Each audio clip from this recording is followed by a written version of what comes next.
Good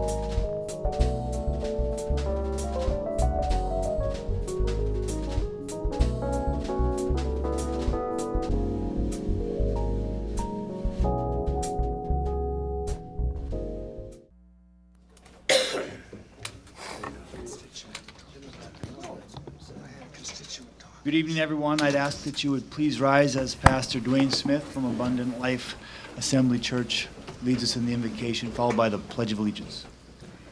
Lord Jesus, we take this moment to recognize you. We recognize your sovereignty. We also recognize a community that is grieving over the loss of life. Father, right now we stand with those who mourn, with those who grieve. We ask that you would comfort the children who are involved. But Father, we also ask tonight, Father, life must go on. We ask for your wisdom tonight in everything that's said and done. We ask a recognition of a sovereign Lord. Jesus, this is your time. You said if anyone lacks wisdom, he should ask of God who gives freely. I pray for wisdom tonight. I pray for peace tonight. I pray for sovereignty tonight. We ask this all in Jesus' name.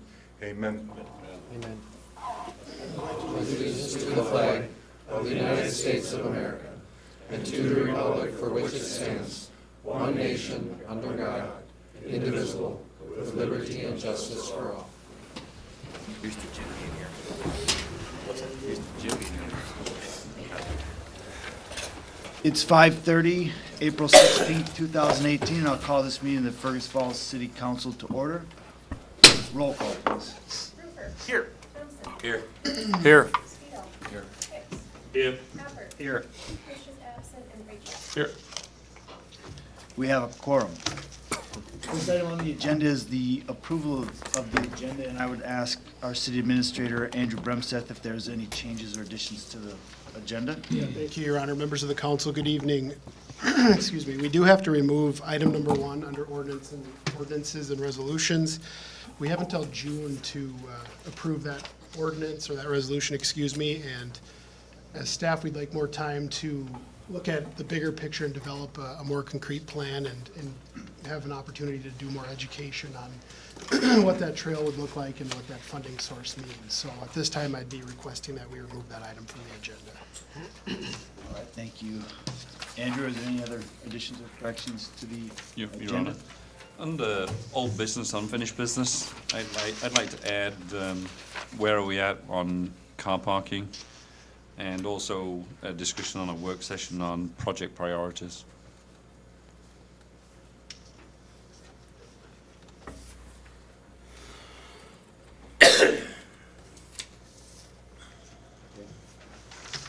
With that, I would make a motion to accept the agenda. Is there a second to that?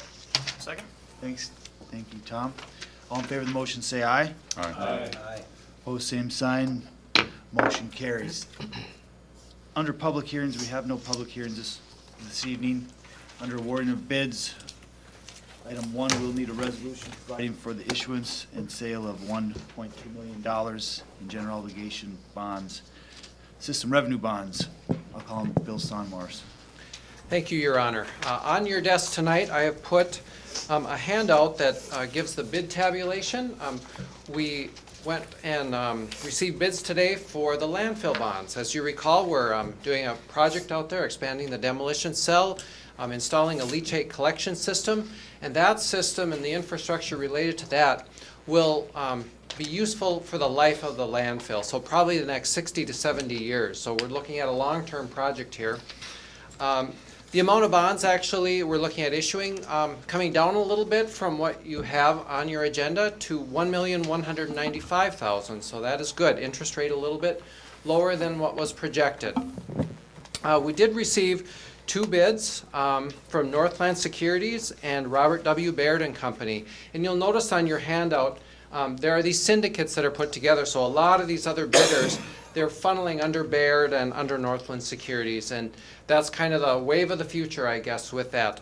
Because some of those other bidders used to actually bid on that, but now they're rolling in with Baird and Northland. Northland Securities being the low bid on this, so that's the one we are recommending to you to accept tonight. You can see on there the price of, and actually in italics down below it, you have your bid tab, and then once those are finished, they do some recalculating, and the price actually came down a little bit more. So the price of $1,180,824.53, and then the net interest cost of $462,163.49. So the true interest rate, about 3.2%, being the low bid on that. They were very similar, but looking for that approval of Northland Securities for this. We did undergo a bond rating again with Moody's Investor Service. They did confirm our AA3 rating, which is a good rating for the city of Fergus Falls. Shows our strong position. You know, we're a regional center that helps to substantiate our rating. So good rating, we're able to get these good interest rates because of that. So glad of that. But any questions? But I'm otherwise looking to approve this resolution and this bond issue. Thank you, Bill. Is there any questions of our finance director? If not, is there I'll entertain a resolution to I'll approve offer these. that, Your Honor. Or I'll Thank you, second it. Justin. Scott, second. Roll call, please. Hooper. Yes. Thompson. Yes. Henderson. Yes. Trudell. Yes. Yes. Patrick. Yes. Rachel. Yes. Resolution is approved. Thank you, Bill. Thank you. Under petitions and communications, tonight we have a proclamation for the YMCA's 50th anniversary. And I'll just read portions of it. Whereas in 1967, the J.C.'s group formed a YMCA exploratory committee, and in the spring of 1968, the National YMCA approved the charter of a new Y in Fergus Falls with 200 chartered members. And whereas Cliff Maxwell was named the first executive director of the YMCA, and the YMCA began as a one-man operation with a jukebox and a pool table in an old bowling alley at the northwest corner of Union and Lincoln. And whereas the current facility brings the Fergus Falls area family YMCA into the 21st century, allowing the Y to continue building strong kids, strong families, and a strong community. And whereas on May 5th, 2018, the YMCA Board of Directors and Foundation Board are hosting a community celebration of their 50-year anniversary, which will include a free day for the community members to come to the Y. Therefore, I, Ben Shire, Mayor of the City of Fergus Falls, do hereby proclaim May 5th, 2018 shall be observed as the 50th anniversary celebration of the Fergus Falls Area YMCA. We also have a proclamation for Arbor Day. And I will just say that whereas trees and forest soils keep our lakes and streams clean by absorbing and filtering pollutants and sediments, and whereas forest soils prevent flooding and reduce storm water by capturing, storing rainwater and snowmelt, which is then slowly released into our lakes, streams, and groundwater.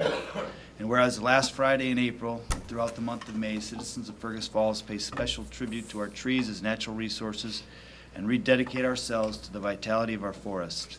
Therefore, I, Ben Shire, Mayor of the City of Fergus Falls, do hereby proclaim Friday, April 27th as Arbor Day in the City of Fergus Falls.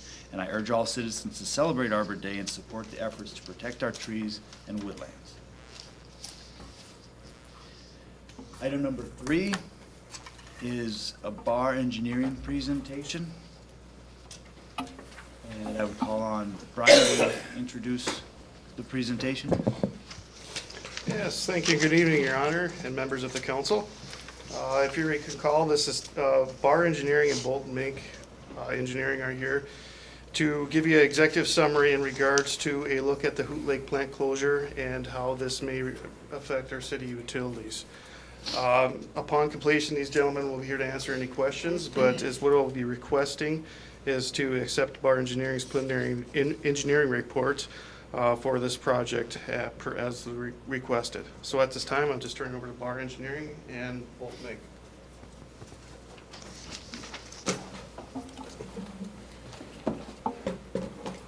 Thank you. I'm Jeremy Gasnick with Bar Engineering, and we have Barry Glinke with Bolton & Mink here.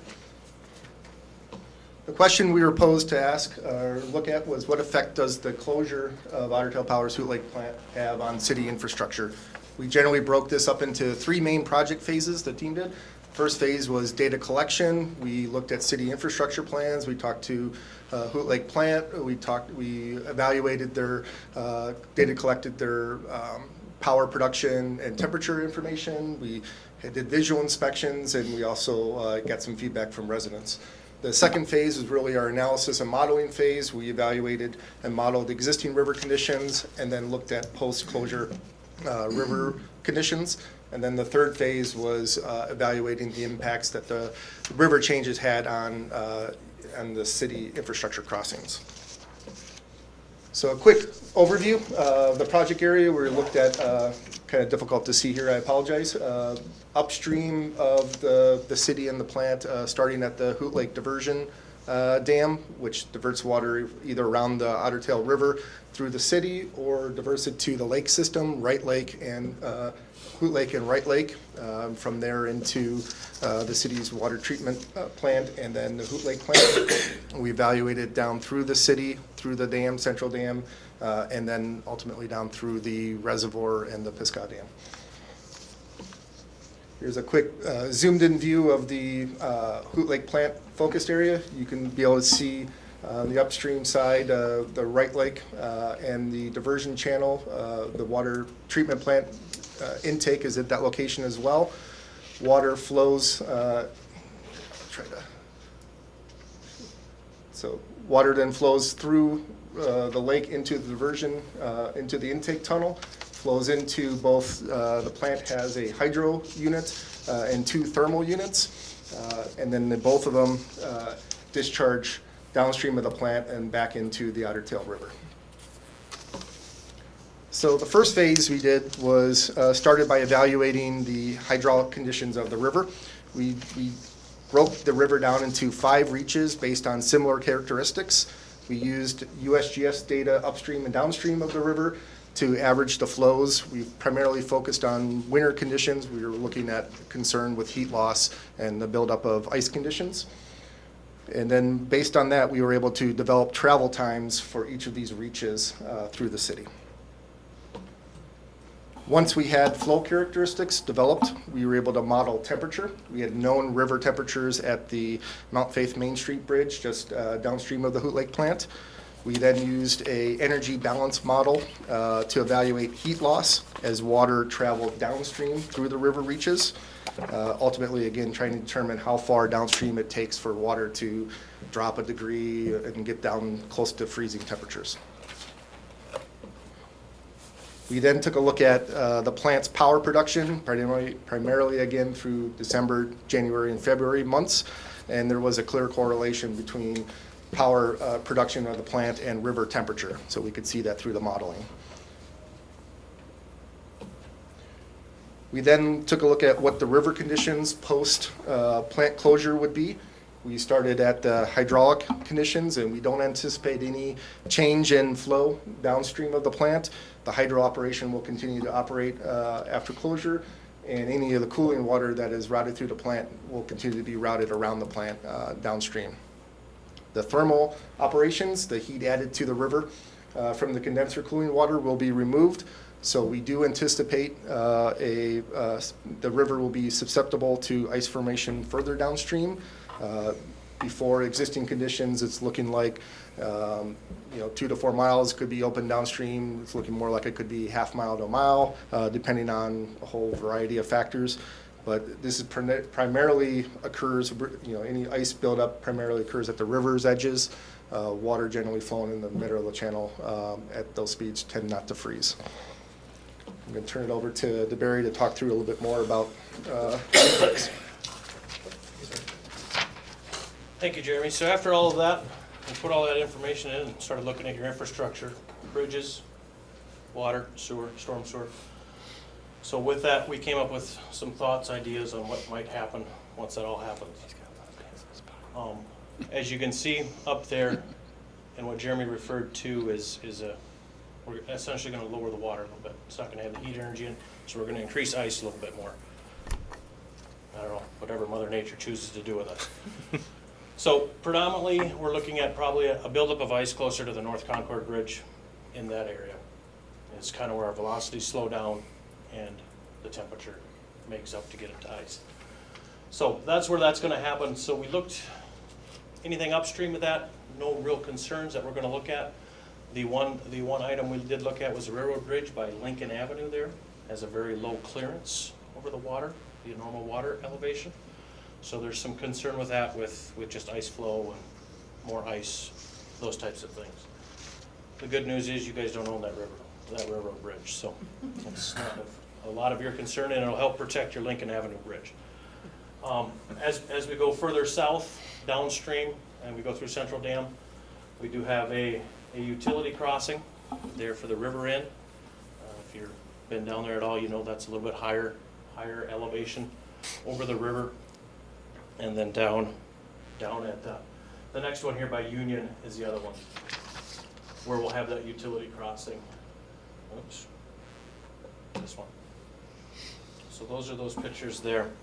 You can see back in 2011, we did have an issue on the Union Avenue main sewer line that carries all the sanitary sewer from the south side of the river through town, with some concern. So that still remains a concern.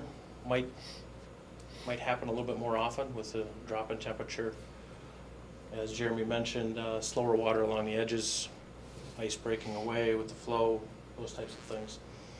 So our recommendations through all that is basically we need to do some more probably regimented visual inspections on what's going down on the river and what's happening, so we don't have those types of things. As far as the plant intake, Jeremy showed where that was at. That's going to have a little less water flowing through that system. Not a dramatic change. It may change some water chemistry a little bit at the water plant. So staff will have to monitor that a little bit, but that should not be a large issue there. As far as backup generation, in the past it hasn't been a real big concern for the water plant with a power generating facility right there. That type of capacity won't be there in the future. So one option is going to be to have to look at a backup power generation at the water plant to handle that. If the grid goes down, you can still make some water. There's plenty of capacity there, but if it goes down for long term, we'll have some problems. So in short, conclusions, as we talked about, not a whole lot of significant impacts on the city infrastructure. A slight drop in the temperature is going to build up some ice for us and probably mess with our infrastructure a little bit. But our main recommendation is just to increase the monitoring, to identify that buildup and address it if it becomes a problem before it becomes a real big problem. So that is what we present, and I guess that light reading material, hopefully in that report, can digest that a little easier. Questions, council? Rod? What would happen if that pipe broke with the carrying all the sewage from the south side? It's about anywhere from 1 to 2 feet above the water, depending on the, what would happen? Can you give us a scenario? Scenario is you'd have a lot less waste at your wastewater plant until that was fixed. We've looked at some different options with the Riverfront project to address that situation in the future. And that was an expensive fix. It's kind of what we determined through that process, and it's maybe down the road a little bit. But essentially, if it breaks, the sewage is going to go right into the river and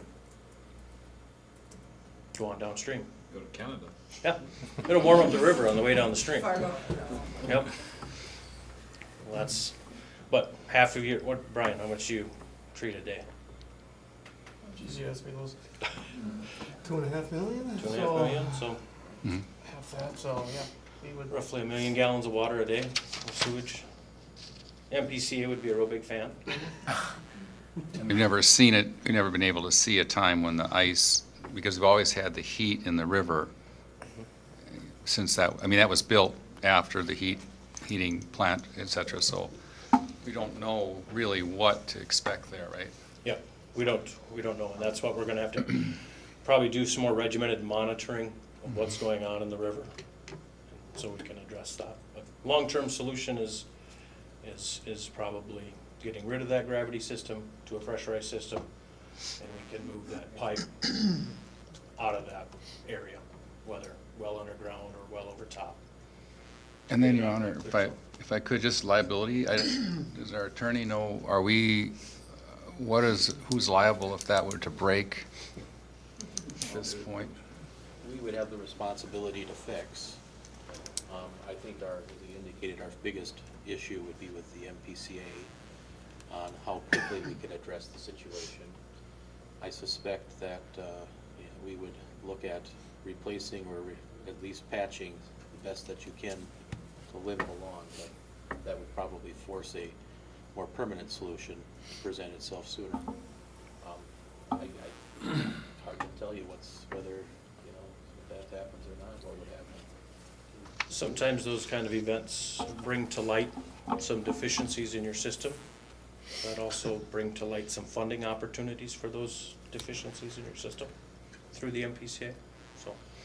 Might be a real rush on porta potties on the south side of Fergus Falls. Ben? Any other? Yeah, one Yes, quick. Doc. Is there any de-icing things we can put on that? I mean, there's gotta be something that's out there.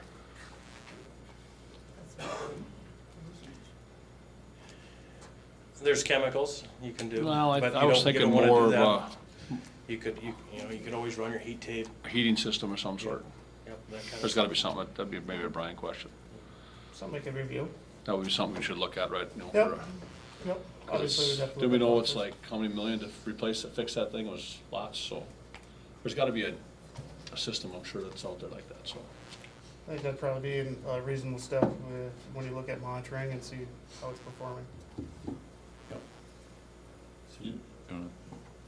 Obviously, coming back to the water plant, the water treatment plant, obviously if the power goes out, I mean, how long can the system sustain itself without electric? That's a good question, what we have left in our reservoir systems and our pumps and everything, so, that's a very good question, I have to do more research. We never covered that much in that detail, other than identified with the backup generation power on that. Do you know what the draw is of the water treatment plant? Depends on your peak demand, what time we're looking at, so. Yeah. That's, we can look at it, but we'd have to do, depends on the timing for your peak demand. If it was late night, we would be aware of it, but we would have probably enough storage and supply, but it depends on how long the time we're talking about, though. Any other questions? If not, we'll look for a resolution to accept that preliminary report. Offer that, Your Honor. Thanks, Judge. I'll second that, Your Honor. Thank you, Darren. Roll call, please. Rupert. Yes. Thompson. Yes. Ferguson. Yes. Vito. Yes. Hicks. Yes. Effort. Yes. Rachel. Yes. That resolution is approved. Thank you very much. Thank you. Thank you. There is no open forum this evening. On the consent agenda, there's 9 items. If anyone has any of these items they'd like to discuss individually, we'll take those items off. Your Honor? Yes, Anthony. Would it be possible to remove number 8? I just want to ask a question on it. Number 8? Yep. Okay. Anything else? If not, I would entertain a resolution approving the other 8 items. I'd I'll like offer that, to, Your Honor. Second Thank it. you, Darren. Thank you, Anthony. Roll call, please. Rupert. Yes. Thompson. Yes. Ferguson. Yes. Vito. Yes. Hicks. Yes. Effort. Yes. Rachel. Yes. That resolution is approved. Okay, Anthony, you had a question on the appointing of Victoria McWay Creek to the Human Rights Commission? It's nothing against Victoria in any way, but I wondered if it's possible that when we do appoint somebody to one of these commissions, that perhaps they could come and introduce themselves to the council. We appoint these people, and some people may know them and some people don't. But I think it would be nice to kind of put a face to a name. Sure. And with that, I'll make a motion to accept Victoria McWayne Creek to join the Human Rights Commission. Thank you, Anthony. I'll second. Thank you, Tom. I would just say that there's a couple, usually these are made obviously on the annual meeting, and this is an individual who sent an application into Lynn a couple weeks ago. We just happen to have she's a very impressive resume. I think she's going to be a big asset to that committee, and there just happened to be an opening on that. So, but yeah, I think that if we do them outside of the annual meeting, maybe we could just ask them to come in. I think it would just be nice to see, and not just for the council, but for everybody in the community to see who they are. Certainly. Okay, thank you, Anthony. With that, we have a motion and a second. All in favor of the motion, say aye. Aye. Opposed, same sign. That motion carries.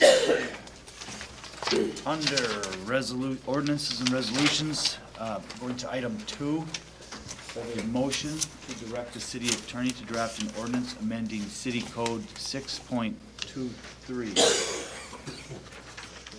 Yes. Yep.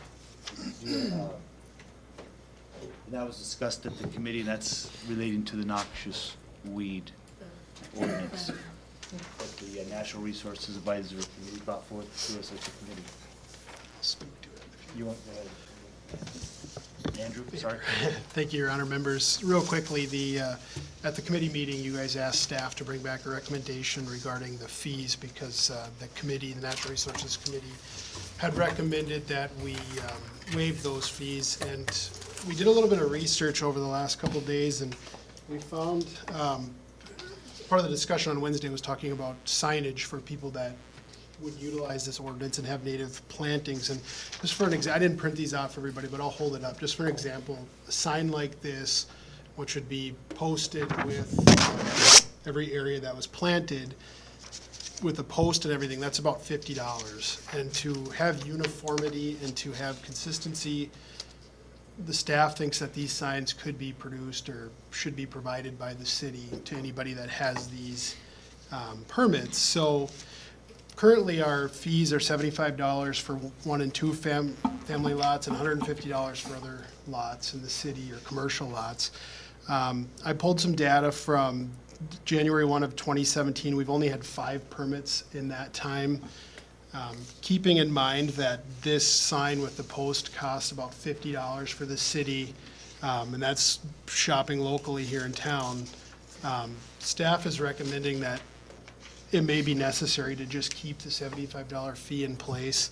It's a 5-year permit, so the remaining $25 that wouldn't be covered by the cost of this sign would equate to $5 a year for the people that hold these permits. It's a minimal amount, and it's just enough to cover the staff time that will go into the signs, installing signs, and also any calls or future complaints regarding these native prairies. One of the pieces in talking to the staff that works on this is they verify that the seeds or the plants themselves come from a verified greenhouse to avoid thistles, and that part of the process does take some time. So we're only looking at $5 a year annually towards staff time, and the remainder would be going to these signs. So the recommendation after visiting with staff is that we maintain the fees at the level that they are.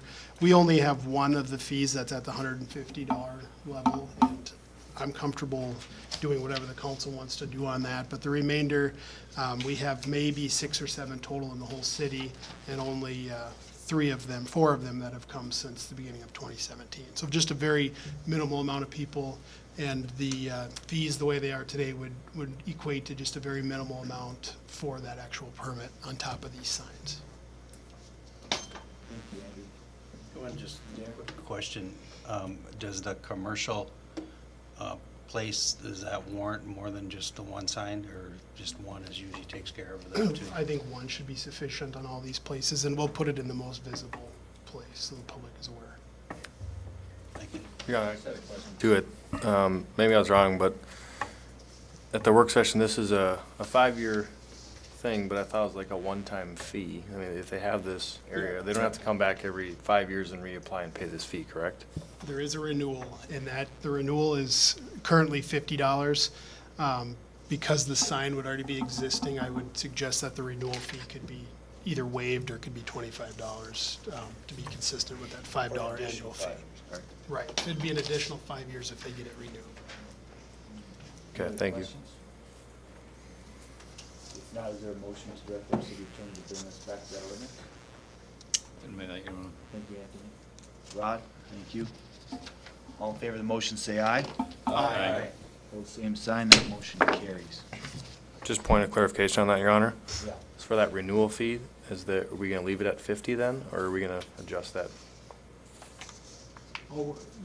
Members, I'll work with Rolf to Okay, thank you.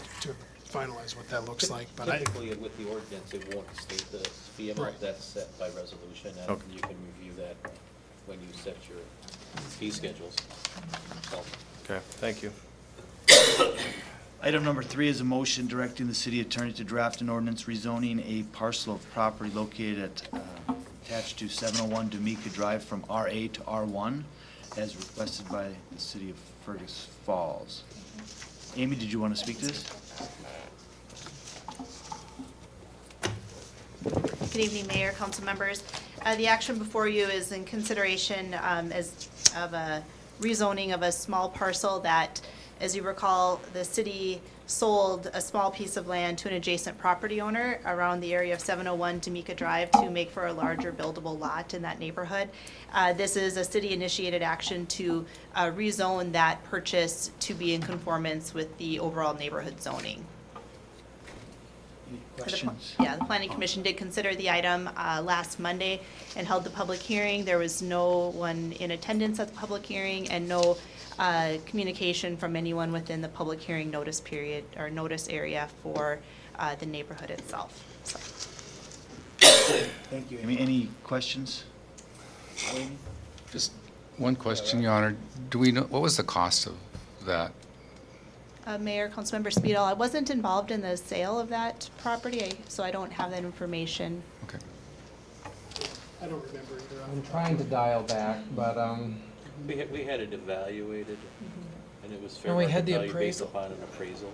Yeah, I can't remember what that was, though. I want to say 10,000. I want to say 10 as well, but I'd have to verify that. Sounds about right. If there's no further questions, do we have a motion directing? I made that motion, Your Honor. Thank you, Anthony. Second. Thank you, Brent. All in favor of the motion, say aye. Aye. Opposed, same sign, motion carries. Thank you. Item number 4 is a resolution adopting the city technology access recommendations. I call on Andrew Rumseth. Thank you, Your Honor, members. This is the policy that we talked about on Wednesday in conjunction with the open forum policy.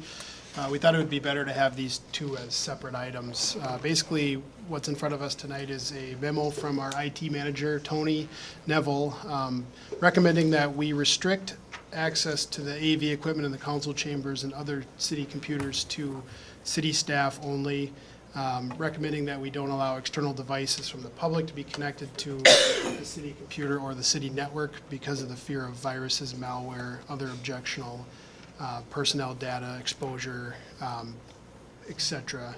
The list goes on and on.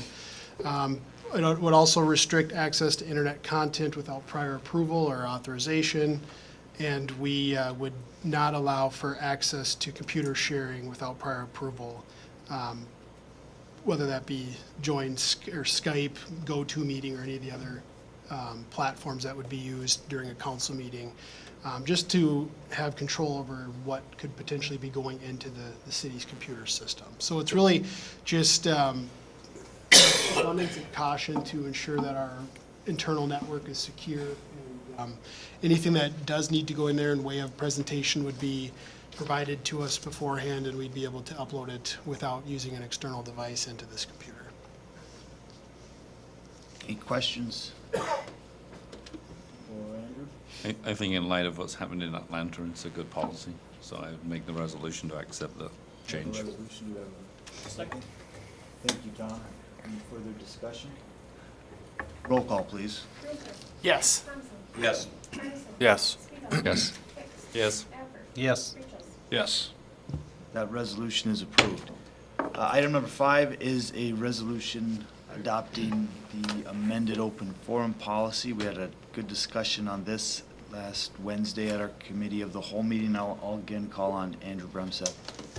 Yes, thank you, Your Honor, members of the council. I had a chance to meet with the mayor last week after that meeting, and we talked a little bit about the recommended changes, and I think we're both in agreement, and I think the council is as well, that we should change the wording so the individuals from the public are not only addressing the mayor, but are addressing the city council as a whole.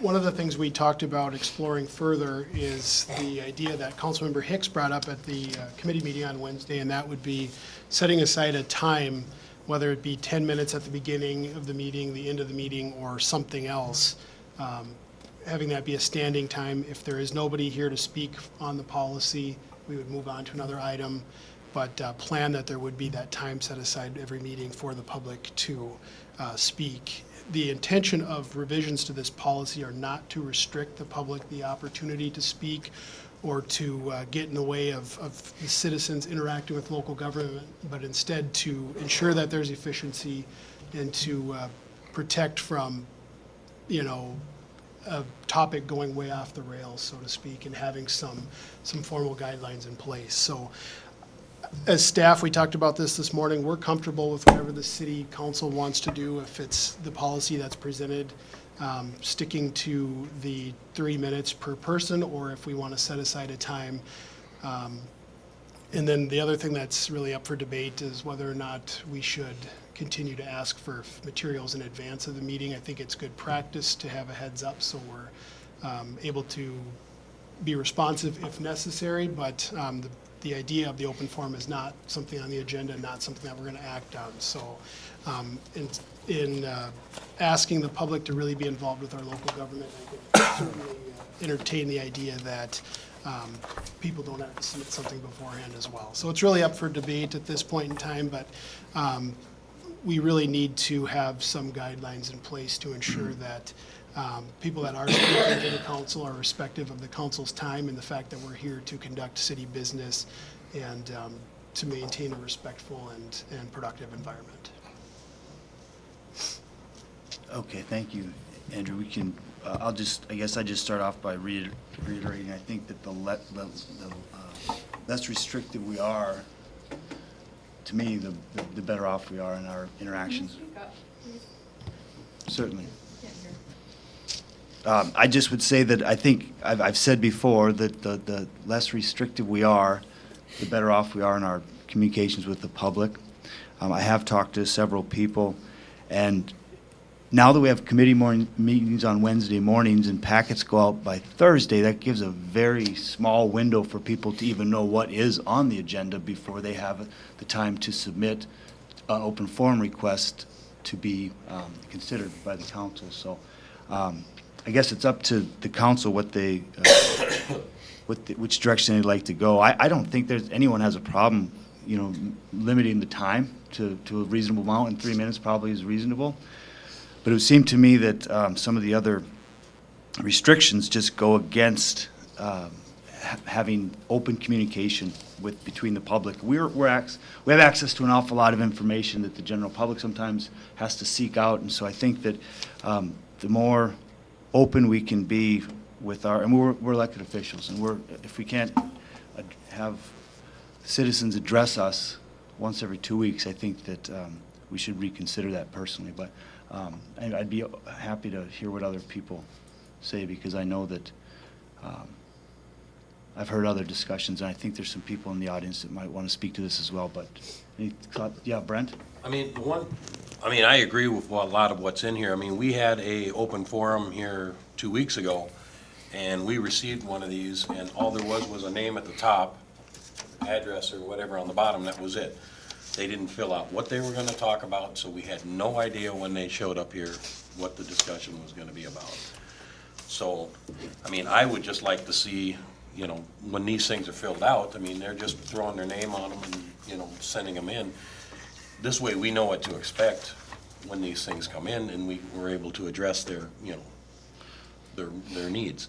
Well, it does also say that we're, you know, not expected to address their needs, so I think it's a little bit, you know, if the idea is that we need to know what they're going to talk about so that we can address it, well, that's different, but I think it says in here somewhere that we're not expected to necessarily address their needs at that moment, that we'll take it back to committee. So if that's the case, then I think that kind of goes against the idea of having them submit something. And again, I just think we go back to the timing of it. That's an awful short window to expect people to know what they want, you know, but Thursday at noon to know whether they want to address the city council, you know, what's that, 4 days, 4 days later. So I don't think it's really encourages people to be part of the process personally. But I think I said that before, and I don't sit up here in grandstand. So go ahead, Rod. Did you have something? I did, and I agree with the outlining. I've talked to Andrew about this a bit and some others, but I agree with outlining the rules we already have, making sure that we're clear about those, and perhaps making them at times more evident, or, I'm not sure how we do that, but that we do have certain rules that involve time limits, and I think I'm very much in favor of the time limit restriction, because I don't think it's a time for them to, work up some kind of a change in our emotions or anything, our business, but simply to express an opinion. So I think that we should have a gatekeeper on the time, that it shouldn't be the mayor, that it should be a designated person of staff, and they simply time it. And there's no personal, involvement whatsoever, and I think it's difficult for mayor or council member to be listening and then try to control the time at the same time. So I would just suggest we have a gatekeeper on the 3 minutes. The other point I wanted to make is, I agree with you, Mr. Mayor, on the time frame. It's something I thought of because I've spoken to council prior to being on the council. And when you get the agenda, and then you try to find out what's on the agenda and decide if you want to address something, and you only have a very, very short window, which now is shorter, I think we should decide as a council, either we're going to let people come and speak, or else we're going to make it reasonable, because I find it to be unreasonable to ask them to decide, to try to get an agenda, decide, and then that little window. And I know we're trying to make sure people, do it right and everything, but I'd be much more in favor of, if there's no problem with the person and they are a resident, letting that go. In my mind, since we could have a 10-minute window, let it go till Monday at noon, and they sign their name and address, and they have a chance to see what's on the agenda and to get their thoughts together. Otherwise, I don't see why we have the time for them to speak, because you only have a couple hours to decide if you're going to speak if the agenda comes out Thursday morning. So that would be my concern. Yeah, I would think that would be reasonable. I mean, to make sure that they're a city resident and have it at Monday at noon and have the sign, or fill out a form perhaps. One question, if we did, and I'll get to you, Scott. I know, Anthony, you'd mentioned that 10-minute block, setting aside 10 minutes. And I've heard certain councils do that, like, actually before the meeting. So there's like a 10-minute block before the meeting that is open for people to speak, and then the meeting commences and goes on to the regular business. Is that what you guys are thinking, kind of? I mean, I was obviously just kind of, allocating a period of time, and it's kind of almost like, in the good old days where, you could go to the town square and you could stand on the box and you could say something.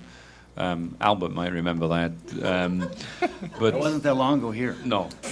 And 2006, you could just come up here and speak to the city council. yeah, but I just wonder if, if there was an allocated time slot, then people would have the ability to come up and speak.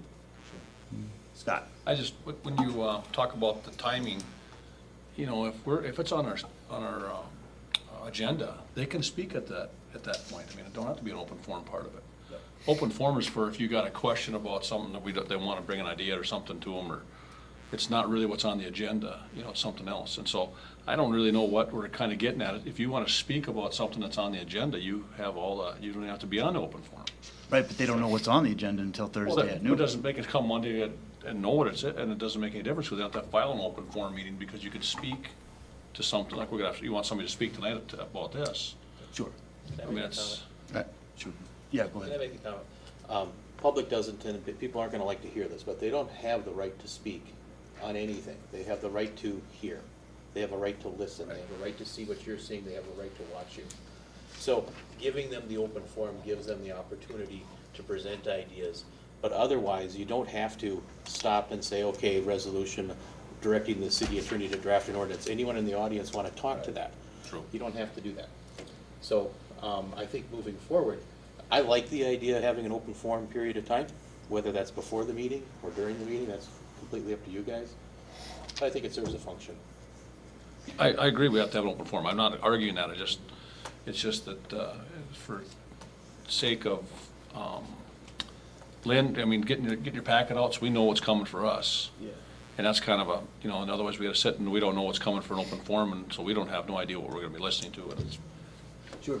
And not to belabor this point, but what I'm getting at is that if the agenda packet comes out at noon on Thursday, that's when the public knows what's on the agenda. So how are they supposed to put an open reform request in for something that's not on the agenda if they don't know what's on the agenda? I think that's Rod's point. Anyway, I think So I'm recommending that we adopt a 10-minute period, for people to speak and have that on our schedule. Okay. And that we allow till Monday at noon for a city resident to sign our form, and tell us that they're going to speak. I do think, so that's what I would like to move, along with the recommendations they've made on the time and the other things, but just that we would clarify those 2 points. Yes. Would that be, are you thinking before the meeting or during the meeting? Because you could start the meeting early too. Right, I don't really have a preference on that, whatever works. Doing it that way allows for a hard stop. The council meeting has to start at 5:30. That's when the council meeting's posted. And so if we held the 10 minutes from 5:20 to 5:30, if nobody's here, that's fine. We're all here at that time, the way it is, waiting for the meeting to start. I think that would be appropriate. So not to get too far into the weeds, but then during that 10-minute period, would each individual be limited to 3 minutes? I think that's reasonable, personally. First come, first serve type of thing? But You can have 3 people? Otherwise, if there's extra I time, think we then can amend the rules. If there's an issue where you have to have people speaking, we can always say we can allow that. It's not like we exclude it automatically. Isn't that true, Rolf? That You could come back after, you could understand that you could amend the agenda, say we need more additional time to Right. have a further. But in most discussion. cases, we don't have more than 3 people speaking on it, Right. rarely, right? So I think it's reasonable. I mean, I think it makes sense to have it outside the context of the meeting. I like the idea that there is a hard stop, so that the council can then get on with its regularly scheduled agenda items and business, which the public presumably would show up at 5:30 to watch and participate in. And I would reiterate, if I could, Your Honor, just I think what you said, and I think the council needs clarification on this as well from time to time. From my understanding of Robert's rules and other proceedings, that we're just supposed to listen to the public at that point. We're not supposed to respond back. No matter how, it might be bothersome or polite or impolite, they're here to express an opinion. And we're just to listen. And we're not supposed to answer back, actually. I think it's out of order for us to be answering citizens on those things, personally, from what I have read. So I would just encourage us to listen and take it, and that's why we get paid the big bucks for being on the council, is listening to stuff, have plenty of patience, right? That is good. I mean, when you take this, I mean, it really should be a session where you're listening and really not responding, because we all respond better when given an opportunity to think about it too. So that makes sense. Can I ask for 2 points of clarification? Yes. Do you want it televised? Yes. And then is this same form that they're already filling out what you want to keep with, or do you want something else developed? That form's fine. That form is fine as far as I'm concerned. And then the other point. I would say keep the form, but equally they should be vetted, because we have had non-residents speak. And that's, I think we had a young lady from Elizabeth or Ahad speak. Is that I'm sorry, Your Honor. Is that a rule from our charter, or is that simply a decorum thing? No. Because we're regional, I mean, sometimes we should hear from people outside Yeah, the I city. would encourage you not to put a residency requirement on open forum. I don't think you should do that at all. It should be available. Our decisions affect people outside of city limits too. And, I mean, that's one factor you can take into consideration in taking what they say. Sure. But I think you have to give them the opportunity as well. Any other, everyone clear on the amendment? Did you offer that resolution, Yes, Ron? I did. Do we have a second? I'll second that, Your Honor. I did say earlier I was going to allow anyone to speak to this in the audience. I'd like to. Okay. Yeah. Sure, Michelle. I think everything I'm Michelle. Do I need to introduce myself since this isn't open forum? Everything you just discussed, I think I was really concerned about the deadline, so I'm really happy to hear that that is being reconsidered. I would really like to see a place on the website that explains to citizens how to bring a concern or an idea to the city, because I know that just working in nonprofit, when there are things that we need to talk to the city about, I get kind of different answers about whether I need to bring it to committee or get on the agenda or bring it to open forum. So I think it'd be really helpful if there was just a little paragraph on the website that guides people through that process. And I had some other things, but I think you addressed them, so thank you. Thanks, Michelle. Yes, Brent? What I was trying to discuss earlier, my big thing is they have to wait in order to see what the agendas are so they can decide what they want to talk about. Just like when we get these. This way, when these people are coming up, they have an idea what they're talking about, instead of just getting a blank page with a name and an address. I would just like to make sure that these things are filled out as complete as possible, so when they come before us, we have an idea of what they're here for. Sure. And we will keep the same form. Correct, right? Good. All right, we have a resolution and a second. Roll call, please. Yes. Yes. Yes. Yes. Yes. Yes. Yes. That resolution is approved. The final resolution is a resolution authorizing the mayor and city administrator to sign a settlement agreement with Nice Pack Products. Flushable wipes. Andrew. Thank you, Your Honor. Members, this is related to the class action lawsuit that we're in with other cities for the flushable wipes issue. Prepared this memo tonight, hoping that Guy would be back. The cancellations at the airport have changed that. So he's been more intricately involved with this, but we've had other settlements with other companies that were part of this lawsuit. Those were smaller dollar amounts. The one before us tonight is a $35,000 is what we'll receive as a city from Nice Pack Inc. and also Professional Disposables International Inc. So they're other minor parties to the lawsuit. The lawyers that are representing all the cities on this class action suit are recommending that we all enter into settlement agreements with these parties. And again, we will receive just over $35,000 as a result of the settlement with these companies. At this point, anything that we receive is a benefit and is unexpected, I guess. So my recommendation is that we enter into the settlement agreement and we take the check and we move on. Any questions from the council? I'll offer this, Your Honor. Thank you, Darren. I'll second it. Scott, thank you. Roll call, please. Yes. Yes. Yes. Yes. Yes. Yes. Yes. That resolution is approved. Tonight we have claims in the amount of $2,033,413.80. And if you have any questions, I'll direct them to our Finance Director, Bill Sonmore. Thank you, Scott. Second. Thank you, Brent. I have a question, Your Honor, as well. Yes, Anthony. And it's kind of financial related, but obviously we received a memorandum about the employment, looking to recruit a city planner. And I just wanted to know, do we have a kind of a budget for that? What's the budget impact? And also, I thought one of the things we were looking at was combining and reducing headcount, so. Yes, we do have budget within for that. On your consent agenda was a budget adjustment memo that was approved earlier in the meeting. So if I answer your question correctly, let me know if I'm not addressing it. But within our community development budget, we have the current year's budget for the current planner that's in that position. And then through the budget process, the tax levy board and through the council last year, we included an additional $25,000 towards planning services.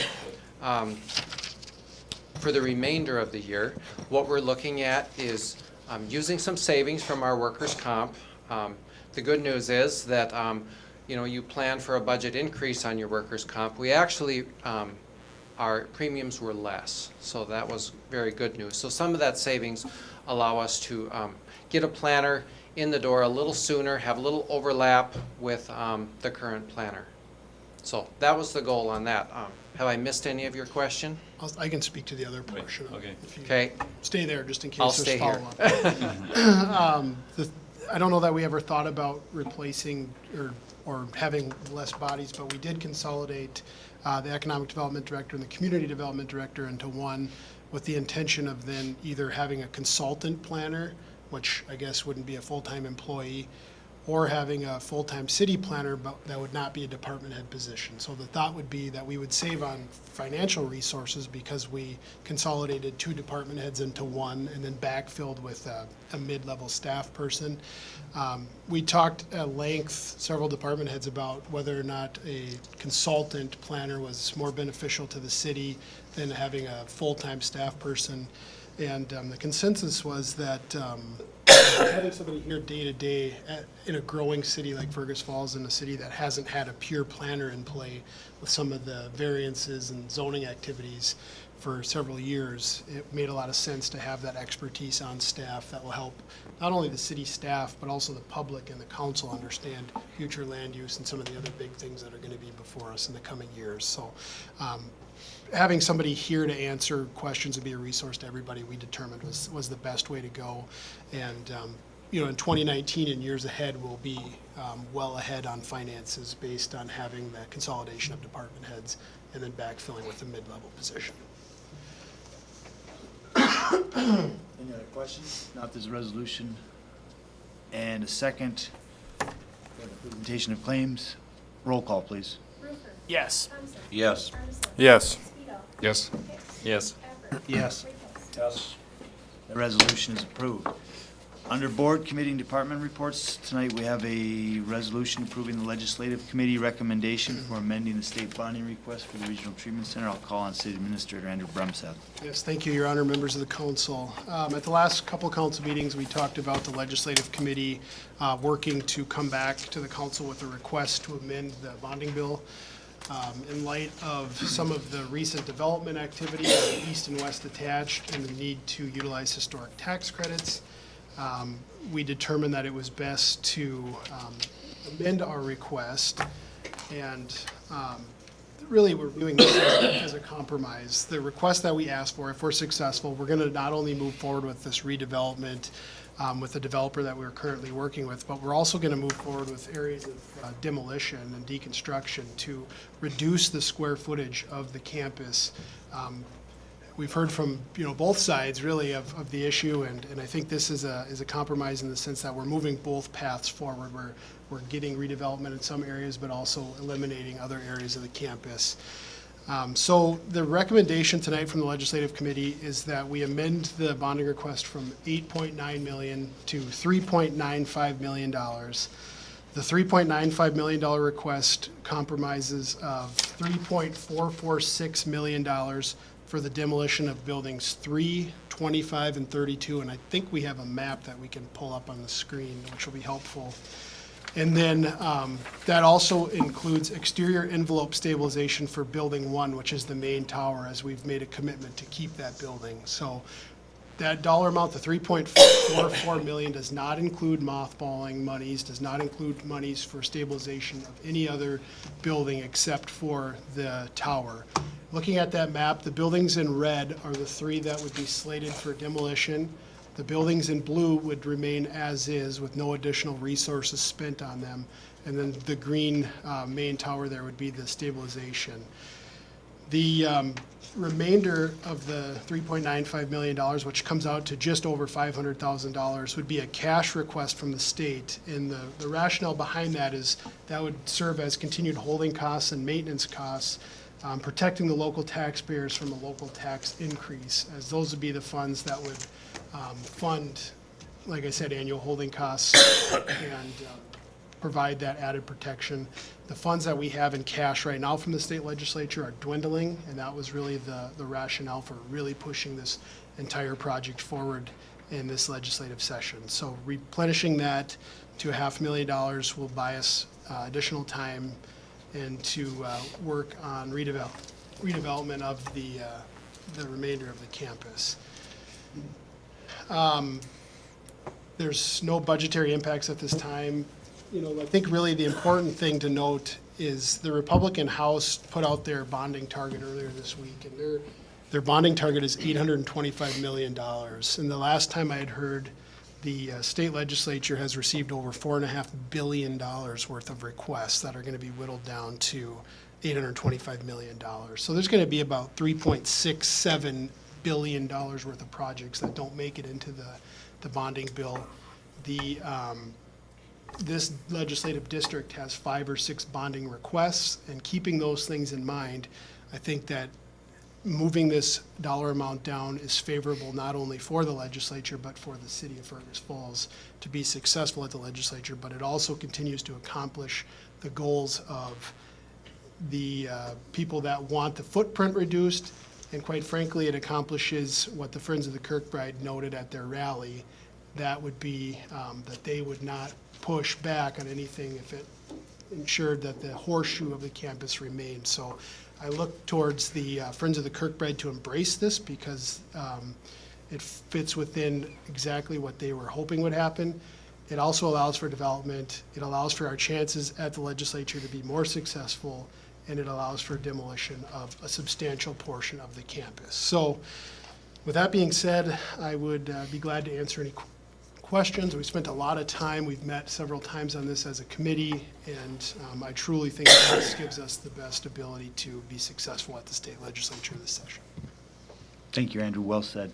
Anthony? Your Honor, I'd make that resolution, of that resolution, then I've got a question on Do it. we have a resolution? Do we have a second, Justin? I'll second, Your Thank Honor. you. Go ahead, Anthony. It's kind of related, but not quite 100% related. I noticed in the midweek that the Friends of the Kirkbride are holding a kind of a fundraising activity, and they advertise themselves as a 501c charity. Obviously, that's kind of something new that they haven't necessarily been when we've asked them for information historically when they were doing tours. Is there a way, from a protection of the general public, that we can verify if that's a fact or not? Yeah, we can look into that. I mean, because one of the causes is that they're raising money, obviously, to ultimately defend the Kirkbride, and I know I had a number of people talk to me that had given money to them before when they did it through the Historic Society, and that kind of were concerned that money went to Ray Wiley. So I think it's something that perhaps we could look into. Sure. I mean, you can we'll contact the IRS and to see if they have tax exempt status. Any other questions? I just have a comment. Tom? Yeah, and I'll agree, Andrew, well stated. And I said at the last meeting too that this plan is really the best hope for the campus and for the taxpayers of the city.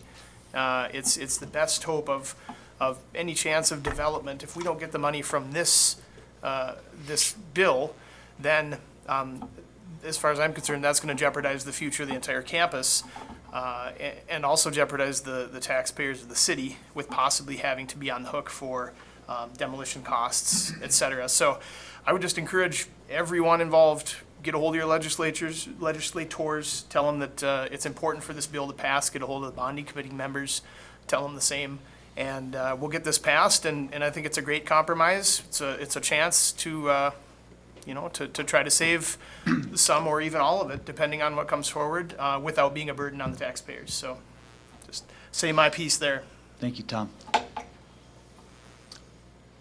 Roll call, please. Hooker. Yes. Thompson. Yes. Arneson. Yes. Speedo. Yes. Hicks. Yes. Alpert. Yes. Ritos. Yes. That resolution is approved. There are no reports from staff or administrative officers. Anthony, you had a couple items you wanted updates on under old and unfinished business. The first was an update on the car parking.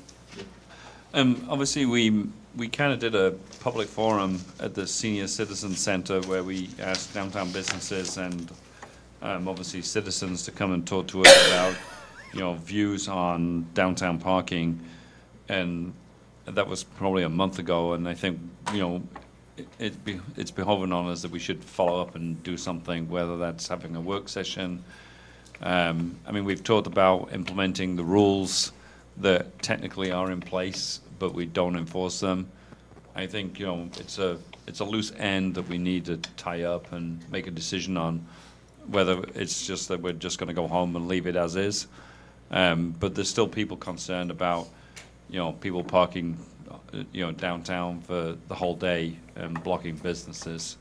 So I would propose that we either have a work session or we get a recommendation from staff, but I think it needs to be sooner rather than later. Maybe we could ask that Chief Bergeron bring something to the next committee of the whole meeting on Wednesday, and then we can discuss it and move forward with, and potentially take action on the 2 week, or I guess it'd be 3 weeks from tonight. Is that? Yep, that would work. Does that work for everyone? Okay. And the second item was priority planning, I believe, correct? Correct. Obviously, we look to try to do some quote form of retreat, but obviously everybody's calendar is busy. And it was also a Secretary of Attorney General's opinion on those retreats in the meantime too. Yeah. So we should take that into consideration. Yeah. There's one council that got their hand slapped. but they were out of town in a casino drinking and boozing, so it's like Completely different facts than this yeah, nothing that we would do. We'll be at Union Pizza. Wouldn't even compare them. Yeah. But I think that, we've obviously got a lot of potential projects in the mix, and I think in fairness to staff, that, we need to give them a clear direction as to what are the priorities. We can only do so many things, and we're trying, we've got this broad swath going, and I think we need to narrow it down, focus it, build a timeline, and I would suggest that, whether we have a work session, to discuss that, but I think it's important that we decide what is our priority. Otherwise, another year will go by, and nothing will get accomplished. How about if, we had trouble in March? Lynn and I work tomorrow to pick out some dates on the calendar for the end of April, for the week in May. See if we can get something. Is that? I mean, it could be a work session. I mean, I think, Sure. get it done that way. Any, so we'll send something out tomorrow to see if we can get either, find a day for half day, I think, because I think it would, we could spend a few hours on it. That'd be ideal. And if we can't, then we'll break it down to some work session. Yep. Does that sound good? Okay. Is there anything else to come before the council? Lynn, do you have any announcements? Andrew, do you have any announcements? There's of course, we all know that there's a vigil at 7 o'clock at the Hilltop Church for young man Justice, who was killed this past week. Encourage you all to be there. And if there's anything else to come before the council, if not, we'll be adjourned.